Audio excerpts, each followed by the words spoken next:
விஷயம். ஆனா இந்த மனுஷன் சின்ன வயசுல வளரும் போது எப்படி வளர்றாருன்னா ஐஸ்வர்யவானா வந்துட்டு ஒரு குறைவே இல்லாமல் இப்படி கை நீட்டினா அவங்களுக்கு அடியாட்கள் இருந்தார்கள், பல நூற்றுக்கணக்கான வேலையாட்கள் இருந்தார்கள், எகிப்தோடைய அடிமைகளாக செயல்பட்டார்கள். எல்லாருமே இருந்த ஒரு மனிதன், எல்லாம் 40 வருஷம் எல்லாம் சுதந்திரமா இருந்த மனுஷன் 40 வருஷத்துக்கு ஆயிட்டு பதினாவதுங்க ஒன்றுமே இல்லாமல் தனியா அவன் நின்று கொண்டிருக்கான். அதுவும் எங்க நிக்கிறான்? ஒன்றும் இல்லாமல். உன் பக்கத்துல இருக்கணும் பார்த்து சொல்லு, 40 வருஷத்துக்கு அப்புறமா வனாந்திரத்துல நிக்கிறாங்க. அவர் சொன்னீங்களாப்பா? சொன்னீங்களா? சொல்லுங்க, ஒரு வாட்டி சொல்லிடுங்கப்பா. 40 வருஷத்துக்கு அப்புறமாக என்னாச்சு? தனிமையா. அதே போல தனிமையா விட்டுக்கிறீங்க நடுவுல. என்னதான் சூழ்நிலை எல்லாருமே இருந்தாலும் தனியா விட்டுக்கிறீங்க. சரி, அவரே பிடிச்சுக்கோங்க. இங்க பார்க்கும்போது அந்த மோசையை பார்த்து அந்த என்ன பண்றனா, அவனுக்கு கடவுள் யாருன்னு சொல்லி அறிந்திருந்தாலும் அவன் ஒன்றும் இல்லாமல் நின்று கொண்டிருக்கிறாமல் அவனுக்கு பசி இருக்கிறது. 40 வருஷமாக அவன் சாப்பிட்டு அவன் மீண்டு இருக்கிறதா ஒரு காரணமா இருந்தது. 40 வருஷத்துல ஒரே விஷயம் நடக்குது, இப்ப சாப்பிட சாப்பாடு இல்ல, பசி எடுக்குது, ஒன்னும் பண்ண முடியல. ஒரு சூழ்நிலை நம்மளோட வாழ்க்கையில வருது பாருங்க. எல்லாமே ஒரு காலகட்டத்தில் இருந்தது, ஆனா ஒரு காலகட்டம் வரும்போது ஒன்றும் இல்லாமல் போய்விடுகிறது. யாரெல்லாம் நம்ம கூட இருக்கிறாங்களோ ஒரு காலகட்டம் வரும்போது அவர் நம்ம கூட இருக்க முடியாம போய்விடும் சூழ்நிலைகள் வருகிறது. நம்மளுடைய குடும்பத்தாரா இருக்கலாம், நம்முடைய உறவினர்களா இருக்கலாம், நம்ம யாரும் நம்பி இருக்கிறோமோ இவர்கள் நம்மளுடைய வாழ்க்கை ஃபுல்லா இருப்பாங்கன்னு நினைப்பாங்க. ஒரு சூழ்நிலைகள் வருகிறது, திடீரென்று சொல்லி எல்லாமே இருந்ததை போல இருந்த ஒரு மனித நேரங்கள் ஒன்றும் இல்லாமல் ஒரு சூழ்நிலைகள் வருகிறது. மோசேயோட வாழ்க்கையில அப்படிதான் அது ஆகிறது. அது மட்டும் இல்லாமல் இந்த யாத்திராகமம் 14வது அதிகாரம் 14வது வசனத்தில் நம்ம பார்க்கின்ற போது ஒரு விஷயம் நடக்குது பாருங்க. என்ன நடக்குது அப்படின்னு நீங்க பார்த்தீங்கன்னு சொன்னாக்கா, அதை நம்ம வாசிக்கிறதுக்கு நம்ம பார்க்கலாம். இந்த இஸ்ரேல்ல இருந்து, அதாவது இஸ்ரேல் ஜனங்கள் என்ன பண்றாங்கன்னு சொன்னாக்கா, எகிப்துல இருந்து எப்படியோ அந்த ராஜாக்கிட்ட தப்பிச்சு என்ன பண்ணா ஓடி வந்துடுறாங்க. அந்த வனாந்தரத்துல வந்து கொண்டிருக்கும் போது திடீர்னு சொல்லி அவங்க கண்ணு முன்னாடி ஒரு விஷயம் தெரியுது. யாருக்கு அந்த விஷயம் தெரியும்? எகிப்துல இருந்து அவர்கள் வந்து கொண்டிருக்கும் போது திடீர்னு சொல்லி அவங்களுக்கு எதிரில் ஒன்று நிக்குது. செங்கடல் இருக்கிறது, அவங்களுக்கு முன்னாடி ஒரு பெரிய கடல் நிக்குது. இவங்களுடைய எதிரி யாரு? கடல். இப்ப அந்த ஜனங்களுக்கு எப்படி இருந்திருக்கும்? எப்படியோ ஒரு அடிமைத்தனத்துல ஓடி நான் வெளியே வந்துட்டேன், உயிருக்கு தப்பிச்சு ஓடலான்னு பார்த்தா கண்ணு முன்னாடி என்ன நிக்குது? கடல். இப்போ யாராவது ஒருத்தர் சொல்ல முடியும், நம்ம மனுஷன்ட்டு அது எப்படியாவது கொலை பண்ணி தப்பிச்சுக்கலாம், ஆனா கடல் கிட்ட என்ன பண்ண முடியும்? பண்ண முடியாது. ஆனா இவங்க நின்று கொண்டிருக்கிற சூழ்நிலையில பாருங்க, முன்னாடி பார்த்தா சமுத்திரம் இருக்குது, பின்னாடி திரும்பி பார்த்தாக்கா அந்த வசனத்தை நம்ம வாசிக்க கேட்கலாங்களா?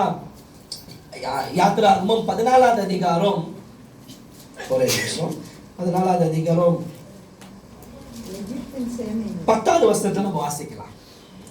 பார்வோன் சமீபித்து வருகிறபோது இஸ்ரவேல் புத்திரர் தங்கள் கண்களை ஏறெடுத்து பார்த்து எகிப்தியர் தங்களுக்கு பின்னே வருகிறதை கண்டு மிகவும் பயந்தார்கள்.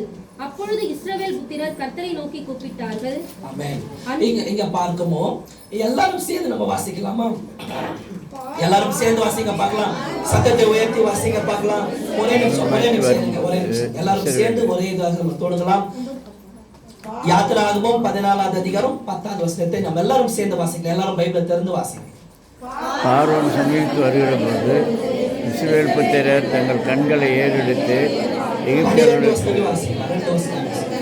பின் வருகிறதை கண்டு மிகவும் பயந்தார்கள். அப்பொழுது இஸ்ரவேல் புத்திரர் கர்த்தரை நோக்கி கூப்பிட்டார்கள்.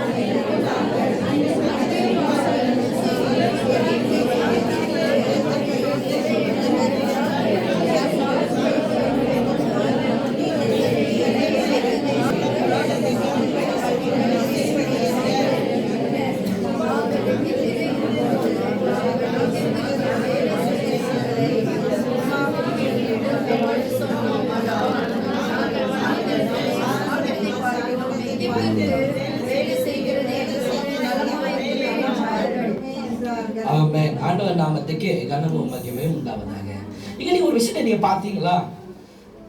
ஒரு மனுஷன் எவ்வளவு பக்கம் தான் அவர் இதை பார்ப்பாங்க. ஒண்ணு அவர் நின்னுட்டு பாக்குறாரு, முன்னாடி வந்து என்ன இருக்குதுங்க, கடல் இருக்கு. பின்னாடி திரும்பி பார்க்கும்போது என்னது, ராணுவ படைகள். எந்த ராணுவ படை? எகிப்தோடைய ராஜாவும் கூட சேர்ந்த ராணுவ படைகள் பின்னாடி வந்து தாக்க வராங்க. இவங்களுக்கு எந்த வழியும் இல்லை. லெஃப்ட் சைடு ரைட் சைடு பார்க்குறேன், எல்லா பக்கமும் வனாந்தரம் தான் இருக்கு. எங்க போனாலும் பிடிச்சிருவாங்க. அந்த ஒரு சூழ்நிலை நின்று கொண்டிருக்கும் போது முன்னாடியும் பிரச்சனை, பின்னாடியும் பிரச்சனை. இப்ப யார் பிரச்சனை அப்படின்னு சொன்னா, வழிநடத்தி போனார ஜனங்கள் அவரை பார்த்து என்ன சொல்றாங்க, தூசிக்க ஆரம்பிக்கின்றாங்க. மோசே, நான் அங்க எகிப்துல என்ன பண்ணிருப்பேன், பொழிச்சு இருப்பேன். அதுக்கு முன்னாடி ஒரு வார்த்தை சொல்றாங்க பாருங்க. ஏன் அங்க வந்து கல்ற இல்லையா தம்பி உனக்கு? எகிப்துல கல்ற கேட்டீங்களே உனக்கு, என்ன வனாந்தரத்துல தான் வந்து சாவடிக்கணும்னு என்ன கூட்டிட்டு வந்தியா அப்படின்னு சொல்லி மோசைய பார்த்து கேட்கிறாங்க. இது நம்மளா இருந்தா என்ன பண்ணிருப்போம்? நம்மளே கையை எடுத்து நம்மளே கொண்டு இருப்போம் இல்லையா? சில நேரத்தில் பார்க்கும்போது அப்படிதான் கோவம் வருது இல்லையா? உங்கள்கிட்ட கையில கொடுத்து ஒருத்தர் 2 பேர் கிடையாதுங்க, கிட்டத்தட்ட 20 லட்சம் பேர். வசனம் சொல்லுகிறது, நீங்க அந்த ஹிஸ்டரி எடுக்கும் போது 20 லட்சம் பேர் உங்களை பார்த்து, எனக்கு கல்ற எகிப்துல இல்லையா, என்னை வனாந்தரத்துல கொண்டு வந்து என்னை சாவடிக்க கொண்டு வந்தியான்னு சொன்னா உங்க கை என்ன பண்ணும்? கையை விடுங்க, வாய் என்ன பண்ணும்? என்னெல்லாம் வந்திருக்கும் நினைக்கிறீங்க? அந்நிய பாஷை பேசியிருப்பீங்க அந்த இடத்துல இல்லையா? ஏன்டி ஏன்டா அப்படின்னு சொல்லி எடுத்திருப்பீங்க. அதுவும் வந்து கேட்கறவங்க டீசெண்டா வந்து தூரத்துல நினைக்கணும் ஒன்னா கேட்கலங்க, சூழ்ந்துக்கிட்டாங்க. மோசே சுத்திலும் எல்லாரும் கேள்வி கேட்கறாங்க. இங்க பைபிள் ரொம்ப டீசெண்டா எழுதி இருக்குது, இந்த மாதிரி கேள்வி கேட்டாங்க அப்படின்னு. ஆனா நிஜமா எப்படி கேள்வி கேட்டிருப்பான்னு யோசித்து பாருங்க. எல்லாம் வந்து அடிக்காத குறை பாஞ்சி அடிக்க கூட சில பேர் வந்திருப்பாங்க. என் பிள்ளைகள், என்னுடைய எல்லா குடும்பமும் இங்க இருக்குது, சாவடிக்க கொண்டு வந்துக்கிறேன், என்ன பண்ணாங்க, கோவம். ஆனா இது எல்லாவற்றிலுமே மோசே எப்படி இருந்தா? காமா இல்ல.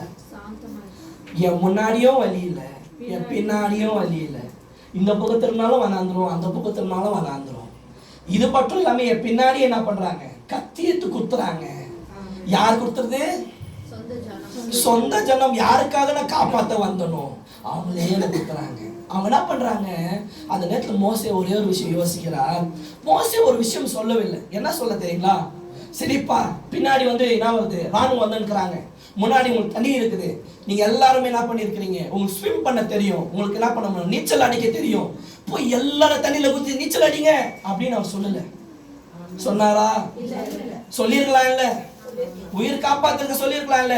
ஜனங்கள் உங்களை நெருக்குறாங்க, கொலை பண்ண வராங்க.